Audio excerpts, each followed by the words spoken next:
Elles n'ont pas toutes changé leur façon de recruter aujourd'hui, mais effectivement, les entreprises sont amenées à changer, à modifier profondément leur comportement vis-à-vis du recrutement.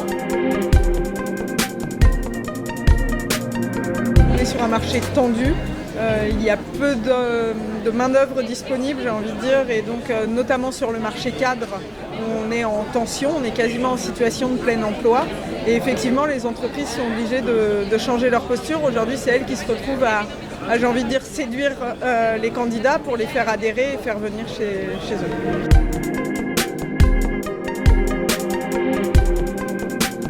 Elles doivent avant tout communiquer.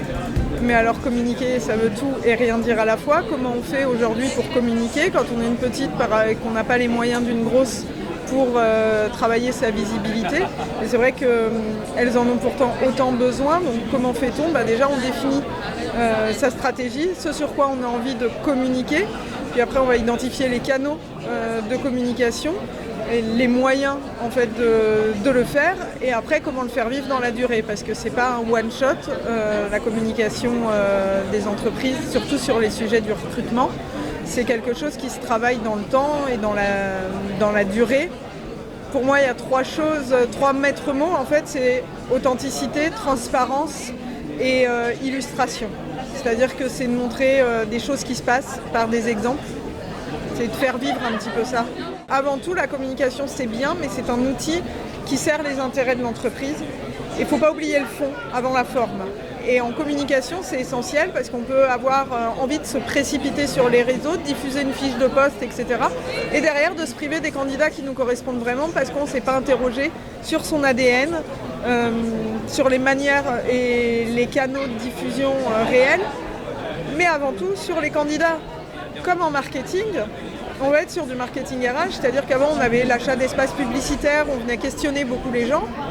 Aujourd'hui, avant tout, on va comprendre le fonctionnement du client, on va comprendre le fonctionnement des candidats dont on a besoin, en connaissant nos valeurs, diffuser du contenu, mais pas juste de l'actualité de l'entreprise, du contenu intéressant sur le métier, sur le secteur, sur tout ce qui a trait à l'activité de l'entreprise ou à ses valeurs, pour attirer des candidats qui au départ ne nous connaissent pas, puis vont s'intéresser à nous, vont commencer à nous suivre, et puis le jour où il y a une opportunité, la rencontre va peut-être se faire. Mais du coup, on est sur des schémas plus longs de captation que juste une offre et un retour. Ça ne veut pas dire qu'il n'y a pas d'offre, parce que l'offre d'emploi, c'est encore le moyen le plus favorable pour recruter, mais il ne suffit plus. L'offre d'emploi fait partie d'un tout, en fait, de la communication de l'entreprise.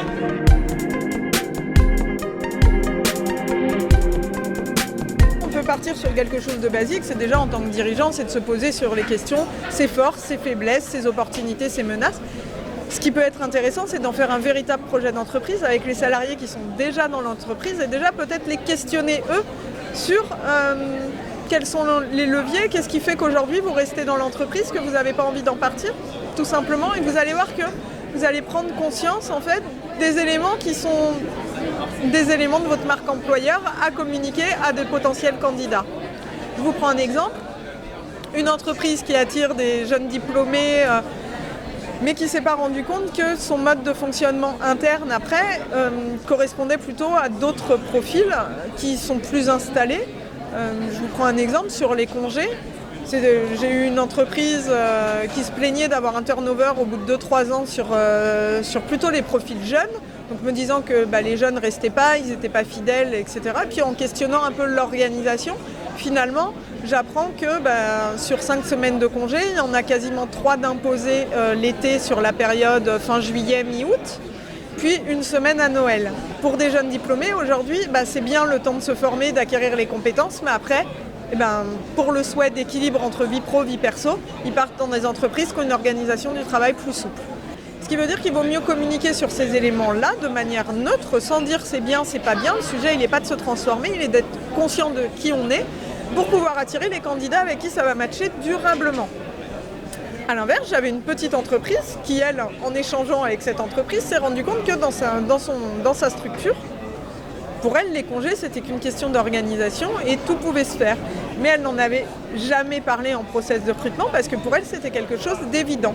Donc parfois, quand on est dirigeant d'une entreprise, on n'est pas le meilleur placé pour pouvoir identifier ce qui correspond aux collaborateurs qui restent. Moi, je dis toujours que ça peut être un petit projet interne à travailler avec ses équipes pour voir un petit peu ce qui remonte. Et souvent, il y a des éléments dont on n'a pas conscience, puisque c'est acquis.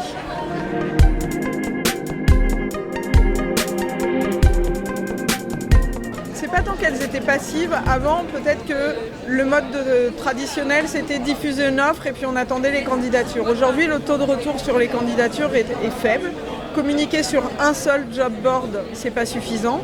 Aujourd'hui, les canaux de diffusion sont différents. Il va y avoir 1, 2, 3, 4 job boards et puis relayer sur les réseaux sociaux.